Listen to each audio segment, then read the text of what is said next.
Dans quelques jours, c'est les Oscars, et pendant cette cérémonie, il y a toujours des trucs un peu fous qui se passent. Le moment qui a fait malheureusement le plus parler ces 10 voire 20 dernières années, c'est évidemment la claque de Will Smith lors de la cérémonie de 2022. C'est un épisode bien gênant qu'on aimerait tous oublier, mais qu'on le veuille ou non, c'est un moment qui marquera l'histoire des Oscars. C'est donc parti pour un petit focus sur les moments les plus fous qui ont marqué l'histoire des Oscars.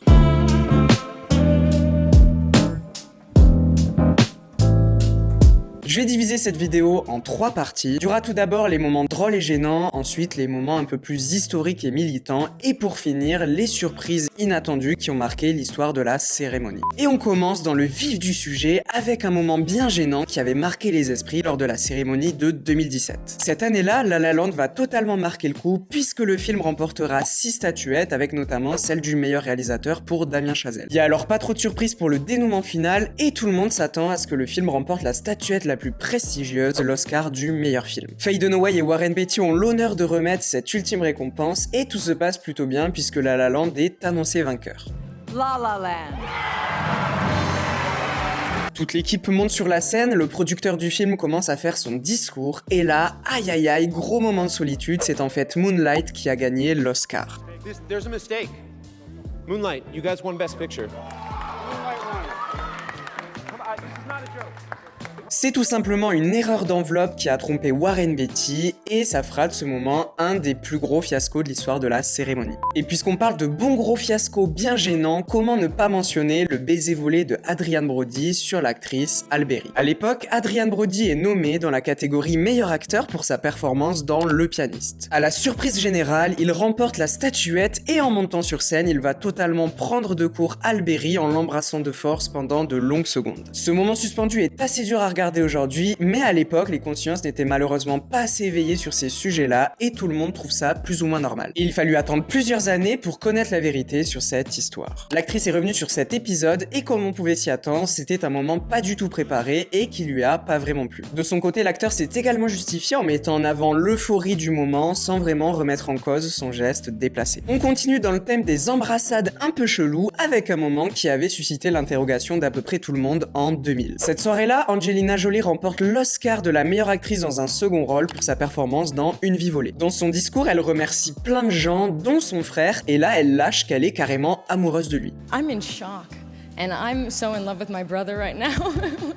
Et quelques minutes plus tard, sur le tapis rouge, l'actrice et son frère, James Avon, s'échangent un baiser langoureux qui surprend un peu tout le monde. Mais en fait, c'est pas très surprenant puisqu'ils avaient l'habitude de s'embrasser en public à plein d'occasions différentes. Les rumeurs ont alors commencé à prendre de l'ampleur sur une potentielle relation entre le frère et la sœur, mais l'actrice déclara plus tard que c'était dommage qu'un geste si beau fasse l'objet d'un tel cirque. Aujourd'hui, Angelina Jolie et James Avon sont toujours aussi proches, et voilà, c'était un moment un peu chelou comme ça arrive fréquemment avec les stars hollywoodiennes. Et il y a une autre star qui s'était fait remarquer, mais cette fois pour son insolence, c'est Sacha Baron Cohen. On le connaît pour ses rôles sulfureux dans Ali G ou Le Dictateur, et c'est pour ce dernier film qu'il a fait une petite folie lors de la 84e cérémonie des Oscars. À cette époque, le film n'est même pas encore sorti, mais Sacha Baron Cohen décide de venir déguiser en Aladdin son personnage de dictateur pour foutre un peu le bordel sur le tapis rouge. Puisqu'il arrive carrément avec une urne sur laquelle on peut voir la tête de Kim Jong-il qui était décédé quelques mois plus tôt. C'était le dictateur de la Corée du Nord avant Kim Jong-un et l'acteur ne s'est pas arrêté là puisqu'il a même renversé l'urne plein de cendres sur un des journalistes. Une bonne grosse provocation comme on les aime et même s'il s'est fait sortir par la sécurité, ça a plutôt fait rire tout le monde sur place. Mais ce qui avait pas du tout fait rire tout le monde, c'était la chanson We Saw Your Boobs l'année d'après pendant la 85e cérémonie des Oscars. Pour remettre un peu de contexte, on est en 2013 et cette année-là, c'est Seth MacFarlane, le gars derrière Family Guy, qui est chargé d'animer la cérémonie. Il prépare donc son show et au milieu de la soirée, il surprend tout le monde avec cette fameuse chanson We Saw Your Boobs. Et cette composition, elle mettait en avant une idée très bancale, celle d'afficher les actrices dont la poitrine a déjà été vue sur grand écran. We saw your boobs.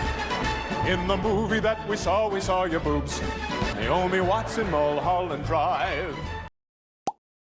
Un moment qui n'a pas tardé à faire parler, puisque dès le lendemain de la cérémonie, la presse a condamné cette chanson, la trouvant de mauvais goût. Et elle avait même suscité une réaction assez drôle, puisqu'un vidéaste new-yorkais avait composé sa version masculine pour rééquilibrer les choses. Quelques années avant ça, en 2011, on avait assisté à une première dans l'histoire de la cérémonie des Oscars, et cette première, on la doit à l'actrice Melissa Leo. Cette soirée du 27 février 2011, elle reçoit l'Oscar de la meilleure actrice dans un second rôle pour sa performance dans The Fighter. Elle commence alors son discours, et là, son enthousiasme a complètement débordé, puisqu'elle a lâché le premier fuck de l'histoire de la cérémonie. When I watched Kate 2 years ago, it looked so easy. Oops. Tout le monde s'est alors mis à rigoler, et dans la version diffusée à la télévision, la séquence a pu être bipée grâce au léger différé. Et on termine cette partie avec une des bourdes qui m'a fait le plus rire ces dernières années. On est en 2014, l'année du selfie qui a fait bugger Twitter, et pour cette édition, John Travolta fait partie des intervenants. Il est chargé d'introduire Idina Menzel, la fameuse interprète de la chanson Let It Go de La Reine des Neiges. Sauf qu'il n'annonce pas du tout Idina Menzel, mais une certaine Adèle Dazeem. Please welcome the wickedly talented one and only Adèle Dazeem.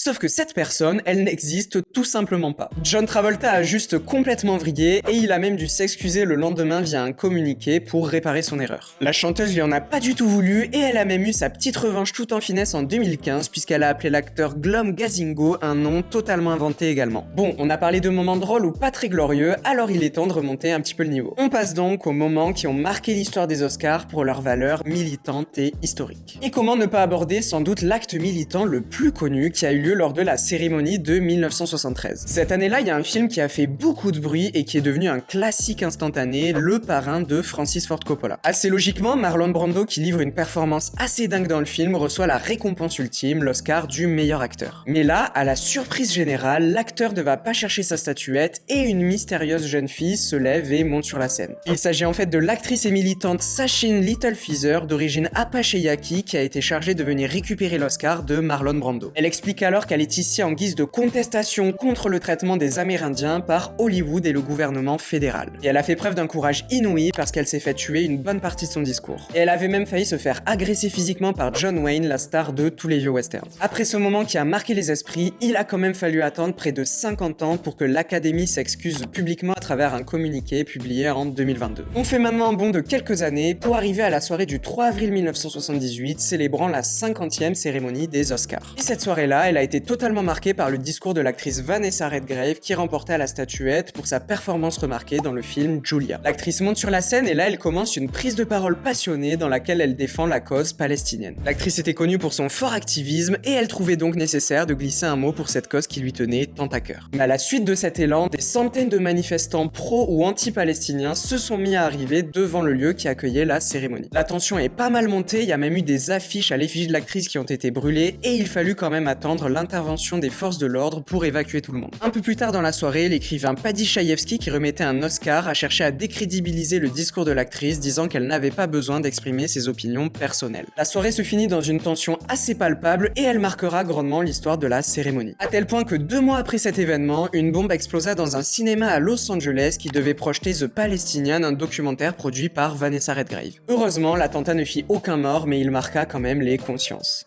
Bon, il est temps de détendre un peu l'atmosphère, quoique pas tellement, vous allez comprendre pourquoi. Direction la cérémonie de 1974, et cette année-là, tout se passe plutôt tranquillement. Les lauréats s'enchaînent, et là, pour la dernière statuette du soir, David Niven, qui annonce les nominations, se fait interrompre par un gars totalement nu qui passe dans le fond. Niven rigole un bon coup et fait une petite blague, et la cérémonie reprend son cours normalement. Le gars à l'origine de ça s'appelait Robert Oppel, et il s'est fait passer pour un journaliste pour infiltrer les lieux. Alors on connaît pas vraiment les motivations de ce geste, en tout cas le principal intéressé n'a jamais rien dit là-dessus. Certains prétendent même qu'il s'agissait d'un coup monté orchestré par le producteur Jack Haley Jr. pour booster la popularité de la cérémonie, mais ça reste quand même assez improbable. Et d'ailleurs, en me renseignant sur ce fameux Robert Oppel, j'ai découvert qu'il avait eu une vie assez légendaire. En plus de cet événement qui a quand même été classé événement le plus marquant de l'histoire des Oscars, il a fait pas mal de trucs notables. Il a notamment ouvert la première galerie d'art ouvertement gay des États-Unis à la fin des années 70. Il était également photographe régulier pour le célèbre magazine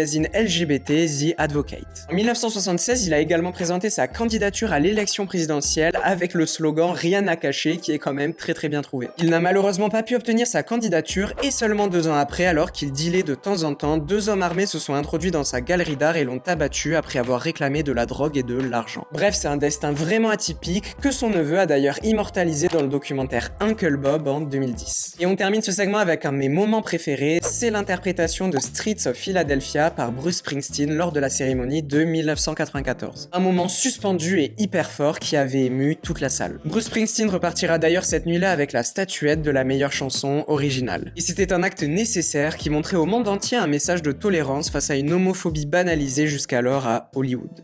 La cérémonie des Oscars, on adore aussi tout ça parce qu'il y a souvent plein de résultats inattendus et des films qui créent de grosses surprises. Et c'est aussi le cas des acteurs et actrices qui arrivent parfois à déjouer tous les pronostics. C'est par exemple le cas de Marissa Tomei qui remporta en 1993 la récompense de la meilleure actrice dans un second rôle pour sa prestation dans Mon cousin Vinny. Sauf qu'il y a une grosse rumeur qui entoure ce prix puisque l'Académie se serait trompée de gagnante. Puisqu'il y avait selon la presse des actrices beaucoup plus expérimentées que Marissa Tomei qui méritaient de gagner le prix. Depuis, l'Académie a réfuté cette rumeur, mais ça a quand même pas mal entaché la carrière de l'actrice. Parmi les très grosses surprises, on peut aussi citer l'incroyable performance réalisée par Art Carney, puisqu'en 1975, il remporta la statuette du meilleur acteur face à Al Pacino pour Le Parrain 2, Dustin Hoffman pour Lenny Bruce et Jack Nicholson pour Chinatown. Ça, c'est quand même une performance très solide. Un petit peu dans le même genre, il y avait aussi Roberto Benigni qui avait créé une très belle surprise volant la vedette à Tom Hanks, Ian McKellen, Nick Nolte et Edward Norton. Et pour finir ce petit segment, comment ne pas citer Beatrice Straight qui remporta l'Oscar de la meilleure actrice dans un second rôle pour sa performance dans Network. Sauf que dans ce film, l'actrice n'apparaît à l'écran que 5 minutes et 2 secondes. Soit la performance la plus courte de l'histoire de la cérémonie à avoir été saluée. On passe désormais aux films qui ont créé de grosses surprises avec une des plus grosses folies de ces dernières années. Je parle évidemment de The Artist qui avait quand même mis à l'amende Woody Allen, Martin Scorsese, Terrence Malick et Alexander Payne. C'était quand même vraiment fou. On fait un gros bond en arrière avec là aussi une des plus grosses surprises de l'histoire de la cérémonie des Oscars. On est en 1977 et un film crée une petite révolution, Taxi Driver, qui marquera à jamais l'histoire du 7e art. Le propos singulier du film propulse le film au Festival de Cannes et il repartira avec le prix le plus prestigieux, la Palme d'Or. Tout le monde voit donc Taxi Driver remporter l'Oscar du meilleur film, mais c'est Rocky qui créera la surprise, lançant par la même occasion la carrière de Stallone. Quelques années après ce petit braquage, en 1994, un film va aussi faire sensation et devenir culte pour toute une génération. Il s'agit de Forrest Gump.